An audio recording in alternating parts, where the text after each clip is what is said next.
Everybody, gentlemen, ladies. Call me into order. Roll call show that all councilors are present. Please rise if able for the pledge of allegiance.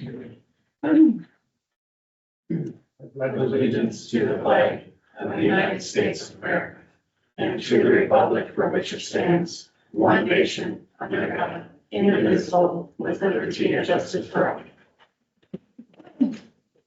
Thank you and welcome everybody. Order of business will be agenda additions or deletions. Ask or council have any additions or deletions? I have, Mr. Bernard. Motion to approve the agenda. We have a motion. I'll second. And we have a second. More discussion. Hearing none, all in favor, say aye. Aye. Opposed? Carried. Consent agenda. We have a few items. Does anybody wish to discuss any of the consent agenda items further? Hearing none. Make a motion to approve the consent agenda. We have a motion to approve the consent agenda. I'll second. Second. One more time for discussion. Hearing none, all in favor, say aye. Aye. Opposed? That carries. Next up is open forum. Public is allowed to, address any items not on the agenda. 3-minute time limit and give your name and address. For anybody that wishes to speak. Don't see anybody jumping up, so we'll move on to old business. There is none. So, number 6, presentation from Patrick Devine, superintendent of the public schools. And welcome, Pat. Thank you. If there is anybody here that does want to talk to Pat, maybe after he's done, he will meet you outside of our meeting. It's not really billed as a forum. Yeah, for a conversation. Thank you, Mayor Jack, and all the council members and all the other city employees that are here. Thank you, and for those that are in the crowd here, thanks for having me here tonight. I appreciate that. So my name is Pat Devine, newly hired school superintendent at Princeton Schools. I'd like to say I started my job on July 2nd and I closed on the house on 8th Avenue on July 2nd. So I'm a resident of Princeton and a superintendent of Princeton Schools. Thank you. Yeah. And I just, before I get into kind of the referendum pitch, I want to talk a little bit about my experiences in Princeton. Before I even applied here, I knew that Princeton was a good community. I was aware of that, just my interactions in other schools. I was in Litchfield and I was in Waconia, and I knew that Princeton was a solid school. I knew it was a solid community. So when that opening came, I just thought this would be a really good fit. But I didn't know how great it was until I got up here. And now that I'm here and I moved here, I have a tendency to go around and introduce myself a lot. And I'll say, hi, I'm Pat Devine, I'm new superintendent. And almost 100% of the time I get this in response. Oh, you're with the school. Oh, the school is really good. Oh, our kids are really good. Oh, our teachers are really good. Oh, you're going to love this community. This community is really good. There's such pride at Princeton, and it just fills my heart to know that I'm in Princeton now and I get to be a part of that. So that comes from a lot of families, a lot of community members, and a lot of leadership at the city level to make that happen. So thank you for everything you've done to make this such a welcoming place and such a great place for kids, staff, community members alike. So after I accepted the job, one of the tasks that I was asked to do was, hey, by the way, we are going to go out for a referendum. And I said, oh, okay. I guess I'll get to know this community really fast because I'll go and do a bunch of presentations. So that's what I'm here tonight to do. I really do think that's important, is for us to get out and show the facts of the referendum. So I have been giving quite a few presentations. I think this is somewhere between 25 and 30 for me. So, and I want to do more. So if there's people out there that's listening or that's sitting in the room, they go, oh, I know a place that would really like to hear this presentation. I have a 5-minute version and I have a 20-minute version. Tonight's probably going to be the 20-minute version because it's being taped, and it'd be nice for our community members to see that. So I'll start with the presentation of the referendum. Up on the screen, you can see the drawing of our current high school. And if you look at the bottom left, where it says Princeton High School Concept Plan. That's where the football field is. On the top left, that's where the parking lot is. So that's your entryway. So as you come into the school, in the back side of it, that lighter orange area is the core classrooms that were built in 1966. So that core classroom setup was built when we had about 500 students in that building. And now we have about 1,000, a little over 1,000 students in that building. But the core classroom setup's still built for 500. So it's really congested in the hallways, it's congested in the stairways, it's congested in the classrooms, and I'll show a little bit of that tonight. The brighter orange spaces would be the new development. And one bit, if you look on the bottom left of that orange in the building, there is a space, there's structure there now, but that's the industrial tech, CTE shops, if you'd call them, area. It was a pole barn that was built in 1970. And it was supposed to last just for a few years until we put a real structure there. We're still in the pole barns. So that would be torn down and we'd start fresh with a whole new CTE area.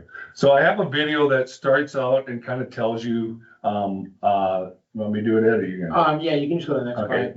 slide. It'll give you a,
pretty much summarizes it. I'm gonna come back and touch on some of those points.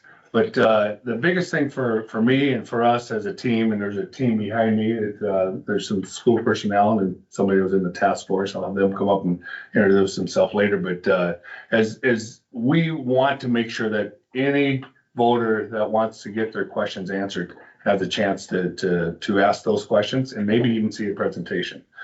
So our commitment to every student, it goes back to what I felt when I start walking around this town of Princeton. It was like, we really care about kids. And that happens inside the school. Teachers really care. There's been a lot of work to make sure that our curriculum keeps evolving to prepare kids for their next step in life. And our curriculum keeps evolving, but we're at a point where our curriculum is here and our facilities are here. They're not at that level where they can learn on industry standards. Let's see. Work. Yeah. Good thing. You want next slide? Next slide, yeah. Froze. So there's a history that I found out from other community members and from school staff that in the past, the district of Princeton School District has a real strong supportive school when they see the need. And when we looked back at it in 1998, when they saw the need for a middle school, they said, yes, you need a middle school, we'll provide that. In 2014, when they saw the primary school start to depreciate and look in tough shape, they said, yes, you need a new primary school, and that's what we have now. Both great facilities. We have an intermediate school that's functioning very well. It's our high school that is now starting to show its age and not equipped for what we need for our education for our kids. So when the 2021 ballot questions were offered to the voters and did not go through, a community task force came together and said, we need to figure out what's going on. What is it that this community would support? And what came out of it was a couple things. One, let's keep the taxes on an average home under $17 a month. And let's not put any fluff on it. Let's make sure it's only for the academics. Don't be throwing a field house and turf field. That's not Princeton. Princeton takes care of kids in the classroom. And so that's what this referendum is. It's all about the needs. It's not about the wants. It's what do we need to make sure our kids are going to have the education so they can walk out and start in the workforce. And that's really what we see here. We have our career academies that we put together that help kids find their pathway, where they want to be, and they go into the education path that they have a passion for. And then we want them to go out in society, either college, non-college, vocational, or right to the workforce. And on a slide coming up, you're gonna find out that half our students want to be in the workforce. And this referendum actually takes care of certifying kids in certain areas so they can be in the workforce right as they leave our school. So what are the facilities we're looking at? We talked about the CTE, the Career and Technical Education, or the shops, or the industrial tech, whichever you want to call it. They're 1970 pole barn, run down, 55 years old. There's poor ventilation, there's overcrowding, there's asbestos walls, the lighting's dim, and it's almost, to me, unhealthy to be in there. Our staff and our students are amazing, they make it work, but if you would go back and tour that place, you'd kind of be awestruck. Because I know I was the first time I went in, I was, oh my goodness, this is a learning space. It's in a really tough shape, but we make it work. Culinary education is actually one of the biggest growth areas of kids' passions, and they want to go out and be a chef. Well, we're still cooking on stoves that look like maybe what's in your household or older. And so when we say learn how to be a chef, they're really not getting the skills that they would learn to go out in the industry right away. They would have to relearn them. Our CNA program, our Certified Nursing Assistants, a lot of students. We get about 25 to 30 students a year that want to be in that program. We can only offer it to 15 because we don't have the space for the equipment. So we are having them drive up to Black School on their own, take the classes, and we can certify 5 a try. And those that don't get it in our school end up having to go pay for it on their own and become a certified nurse. And we know that's a job market that is needing workers. So we would like to be able to have our own space and provide that education. The aging classrooms, I talked about that core being really tight. It's really interesting for me to go into these classrooms. You can see the double classrooms, how tight they are. And the kids have to learn right next to each other for 45, 50 minutes with somebody right next to each other. So I know you two might know each other, but imagine being that close to somebody for 45 minutes and you're a high school kid that might be a little antsy. I know I couldn't handle it as high school kids, but our kids do. But the size of the classroom, was built for about 20 students, maybe 18 to 22. Now we're putting about 30 to 35 in those same classrooms because that's what we have. The infrastructure, our stairwells are really tiny and small. Most kids now, because we have one-to-one devices, they carry a backpack with a notepad and a computer device in their backpack, and they go up and down these small hallways, and it's thin. It's hard to get through. The boiler, it's the original boiler. 1964, it was installed and it's been welded on multiple times. So we would need to replace that. And if you talk to our high school staff, they'll say, yeah, it doesn't balance heat. One classroom's 60, the other class's room's 90. And it's just what they live with every day, right? The other thing is we have a locker room down, and if you've ever been there, we call it the dungeon, down the basement. So we put our Phi Ed kids for dressing for Phi Ed, and that's where we put our opposing teams. It's not close to our athletic area, so it's tough for supervision, and it's not a nice place for our kids to be down there getting dressed. And then the last one there is the middle school roof is over 25 years old now, and roofs in Minnesota and schools usually get replaced about every 20, 25, at the most 30 years, so we'd have this roof replaced in this spot. So classroom technology, we talked a little bit of that. There's going to be a $750,000 tech levy with this. What that does is take care of all students, pre-K, all the way through our transition 21-year-old program. Any devices for students, devices for staff, the infrastructure of Wi-Fi, the software, the programs, whether it's in our kitchens or in our custodial rooms, whatever they need for technology, money will be used for that budget. And right now, that budget's actually a little over $1 million. So that $750 a year, we just take that money that we're spending out of our operating budget and free it up for operating costs so that we can sustain and not have to come out and ask for operating money. So that really helps us on the overall picture of our budget. The other thing it does is when you do a tech levy, it tax differently, and it's a much better tax impact across all of our residents.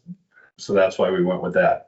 So why referendum matters? I talked about the career academies. The career academies are really working well in our school. Kids get pretty excited about going in different careers.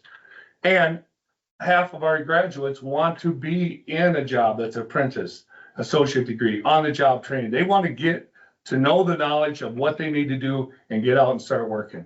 And what we want to do is provide the spaces and the industry standard equipment. So when they go out to work, it looks like what they learned at the high school, where now they're learning on something from the 60s and they have to go out and relearn it when they go out to work. So we're really hoping that this sets up not only our school, but our community with a workforce.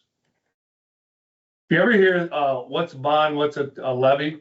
The simple phrase is bonds are for building. So you're building a structure, you're building your house, and you get a house loan. Well, that's what a bond is. You get a loan to build a structure. So bonds are for building.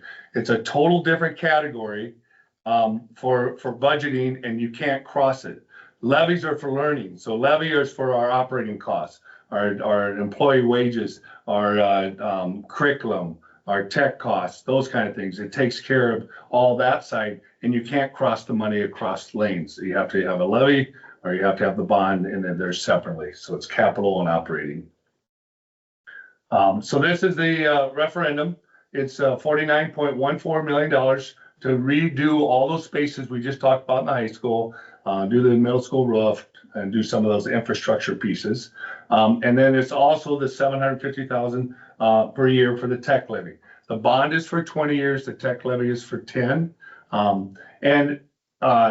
There's some people, if we got into, instead of the needs and said, what do you want? There'd be a lot of people that say, well, why don't we just build a new high school? Well, a new high school is a little over 150 million. So it's about a third the cost. And we know that, at least I've got to know this community well enough here in my short time. This is a conservative community, but it's also hardworking, salt of the earth people that say, I work hard for my money and I want to make sure you take care of our students with what you have. So live with what you have and make it as good as you can, but don't ask me for a Taj Mahal new high school.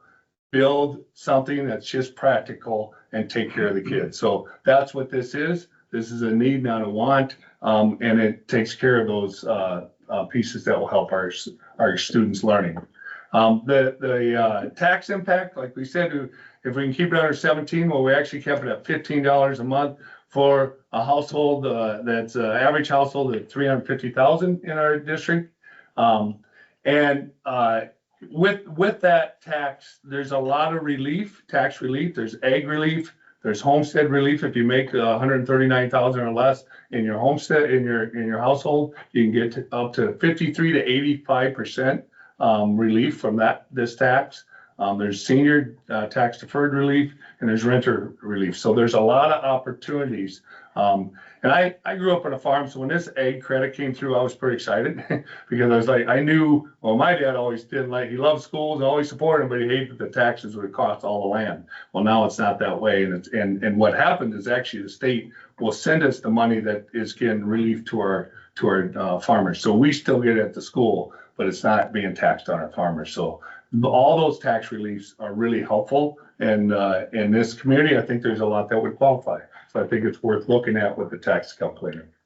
So what happens if the referendum's approved? Well, we're gonna remodel all those spaces, make sure that our classrooms are no longer 650 square feet. They're gonna be 1,000 square feet, which is the average size of a high school classroom. We're gonna make sure that the stairwells are wide enough, the hallways are wide enough. And then we'll also build that CTE or the industrial tech area so that we're dealing with classrooms that look like what they will look like when they go out to work. Right now, our community is so great. They want to donate like equipment for those shops, but the shops are so small, we can't fit them in there. So we can't accept those donations right now. So we know we have great partnerships with the Princeton community that will help us even make this even better. When would it be done? We know that the project date is projected to be done in the fall of 2028. Realize when you look at that map, a lot of those spaces we're teaching in, so there's gonna be a lot of phasing. Well, we're gonna work in this area, so you're gonna have to move the classrooms over here for now, and then keep doing that for 3 years until we get all these spaces completed. What if it fails? If it does not pass, the classrooms aren't going away. The industrial tech area is not going away. That space is still there. It's still gonna be a need. I know Deb Alms, the board chair, is behind me. One of the first things she said, if it doesn't pass, Pat, we're gonna be going out again. And the next time we go out, construction costs will go up. So it's kind of like, this is our time. We're keeping it as simple as we can. It's a need one. And so if it doesn't, we're gonna need to come back. We can't put enough Band-Aids on it to change it. There's not enough capital money to change it. It takes a bond to change it. So it's one that we'd be coming back. And the other thing I get a little concerned with, one, I don't know how long we can hold on to this, the CTE industrial tech area, because it isn't that healthy there. And someday the OSHA is going to come and say, no, you can't teach here anymore. And now all of a sudden we lost a lot of kids going some other school because they can find nicer shops to learn in. And once you start losing students, you start losing funding. So I am concerned by that. I'm not sure if that would happen, but it is a concern. So not passing puts us down a spiral that we don't want to be on, I guess, but it's one that we've learned to live with off and on, and we would learn to live with it again, but it's not what's good for our education of kids. Have your voice heard. Open early voting has started. It's actually right the hallway behind here. It's been open since September 19th. Anybody who wants to come in and vote from 8 to 4, Monday through Friday, they can come in and vote. If you want to speed up the process, we have a link for the absentee ballot form that needs to be filled out for the county for us to make sure we can certify that as a real application and a real ballot. So that gets filled out first, then you get your ballot, and then you vote, and it's about a 3 to 5 minute process. If you want to wait till election day, that is going to happen in 2 places, Princeton Depot and the museum, and it shows all the places that that will take care of for the communities, and then the Baldwin Town Hall will have the remaining communities vote at Baldwin Town Hall. And like we said, we want to make sure people can contact us, go to our website, learn all about it. We put a lot of videos on there, share that with people. When you have questions, say, hey, you can just go to the website. It's really clear. You can read it all right there. You can send a question. You can call. I try to answer within 24 hours, and so far I've been doing that, so that's been really good. So it's really, for me, and then for the board and for all those involved at the school level, we want to make sure every voter has clear information and has a chance to ask questions if they have any. So with that, questions? Okay. Okay, I got a question back here, is that okay? You know, I don't know exactly what the protocol should be, but we're not gonna get into any debates. If you Right. have a question, I guess by all means, but then if you wanna set up a time with Mr. Devine to discuss anything, it Debate? would have to be outside of this forum. What was the question? How long has your school been like that? So it was built 1966, and it looks pretty much, and there's probably some alumni in the room. I've heard a lot of alumni, I graduated in, 72, I graduated in 85. Looks the same as what I saw, it looks the same as I saw, so it's been that way for a long time. You've been aware then that it needs renovation for quite some time. Exactly, yeah, and been saving the taxpayer that burden until it comes to where now it's not working anymore. Okay, so have you ever looked into maybe hiring a grant writer? Or having raffles or donation drives or charity drives or galas or silent auctions? Yeah, I think all those are doable, but what's in the kind of the state and federal contracts for school buildings is if you want structures in your building, you get community to donate through a bond and you go up for a bond election. That method helps add extras if you want. And I've been a part of that. I've done some of those extras, and then all of a sudden you build it and you say, okay, now I want a new CNC machine that can really cut things. I can go out and raise money to do a piece of equipment, but to raise 49,000, might take 60 years, or 48 million might take 60 years. Okay, you're talking about money until now. If you want to talk. Yeah, but this is the time right now that all I know about it, and you and I, let's meet afterwards, we can talk a little more about it. I think the most important thing here is this man comes in here and he's gonna put more of a tax burden on everybody. Please, And I agree with that. It is a tax burden. It's a tax burden on me. I pay over $1,000 a year and I don't even have any children. in your school. And that's the way the structure of the state was set. That the local community takes care of schools. And it was taken care of 66, it was taken care of 98, it was taken care of in 2014, and now it's time to take care of it again. And if a local community member doesn't want to take care of the school, that's their choice. But taxes have always been there for that. That's the structure that's set in place. And if you want to talk about taxes and home value, $15 a month is not that much compared to what a home value would go down at the school. Hi. The mayor's trying to, I'm bringing it now. if the gentleman wants to address his concerns, they're valid, but it has to be done outside of this forum. Thank you, Jack. You were here for the presentation. Anybody, council, have any quick questions? I thank you. I'm very grateful you're here. And Deb and Sue and Michelle, thanks for being here so much, so. Very good presentation. Thank you. As you can tell, I'm a little passionate about this community already. And I'm gonna have that passion. This wasn't quite building the forum. Right. I would like to let any one of these three, if they have anything to say, if they could, Jack? Sure. Okay, Mayor. Thank you, Mayor. Mr. Mayor, if it's okay, I'd like to talk a little bit about Vote Yes. I'll just take a couple of minutes. I'm Sue Van Hooser. For those of you that don't know me, I am a Princeton High School graduate. I am a former teacher, and I have some students in the room. And I'm a former board member. And after leaving the board, I joined the task force. And I'm voting yes because that task force did a lot of work and came up with a plan that really does meet the needs of our kids. I'm voting yes because technical education is critical. You can't pick up the paper, turn on the news without reading about the needs of technical education. And I was a vocational educator my whole life, and it's important that we get those facilities where they need to be. And lastly, I'm voting yes because someone voted yes for my kids. Have you been in the swimming pool? Someone voted yes, so they could build that swimming pool. Have you been in the PAC? Someone voted yes, so we could have a performing arts center. And all of those things have lifted up our community, and this will lift up our community. So I encourage you to vote yes. I have some information for you if you would like to become involved or learn more.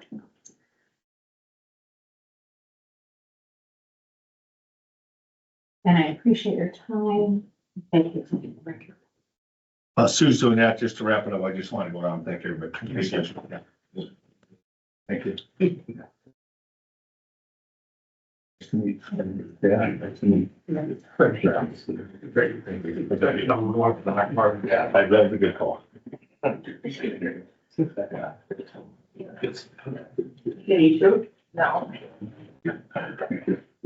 Thank you. Hold on. Thank you. Thank you. Okay, we're gonna move on to new business. David Michelle or Bob? I'm not looking at Bob. You want me to do it or you want to do it? You want me to do it? Bob, got it? Oh, you got it? Good. Mr. Mayor, members of council, a few weeks ago, you accepted the resignation of, Mr. Jensen, who was Public Works Supervisor for many years. Definitely a big spot to fill. Went through the process, did interviews, came up with two very good candidates, and came down to Arthur Jones, who's here in the audience, and actually Mr. Mack was sitting behind him, was also interviewed. I think that goes Thanks for to putting up with me. the strength of the Public Works Department, that there's support all around.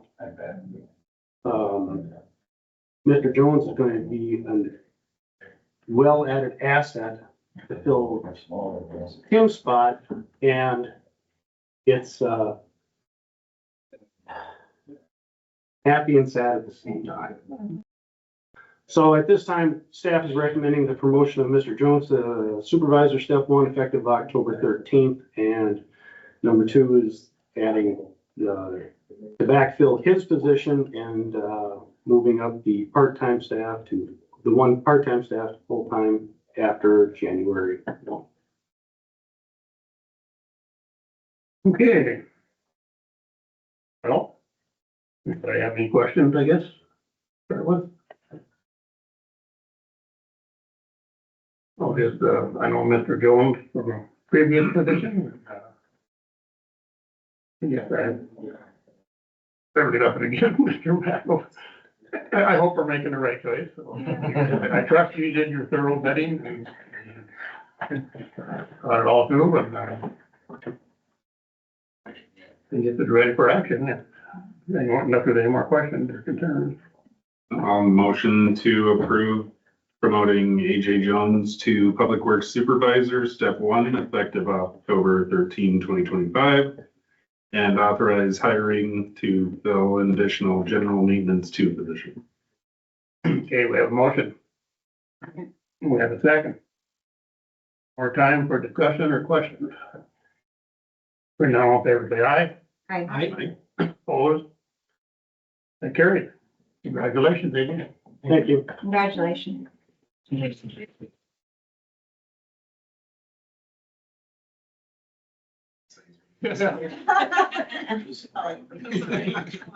just seem a little boy.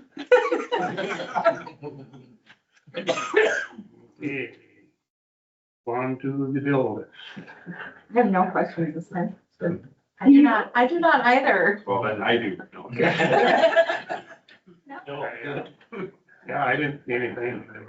Okay. Trying to check. I'll go on and get into bid corn out, we won't. Mhm. Nick, did you want me to read it? Yes, please. I move to approve the October 9th, 2025 check register containing checks 89812 to 89833 and ACH payments 251575 to 251613 and 100920251 to 100920254 in the amount of $235,124.61. And the pay period 20 check register containing checks 25201001 to 2520195 in the amount of $161,302.68. Okay, motion, I'll second. second. Thank you. Any further discussion or questions? Hearing none, all in favor say aye. Aye. Opposed? That carries. Michelle, your turn.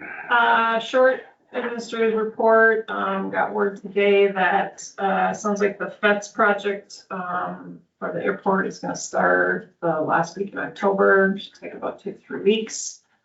We're working on the budget, we met today on the health insurance, so I've got some direction from the committee. The written draft of the space needs study has been submitted and reviewed by Keith and I, and we're kind of tweaking a little bit some things, so it might get pushed into November, but we're not in it's just a foundational plan, so there's no budget implications or anything like that, so we can take our time. And then just upcoming meetings, reminder, city offices, the city will be closed in observance of Columbus/Indigenous Peoples' Day. And then we have PUC, EDA, and actually ribbon cutting also scheduled. Otherwise, that's it. Okay, any questions for Michelle? All right, hearing none, let's move on to committee report. I don't know. Yeah, I really don't remember what we discussed there.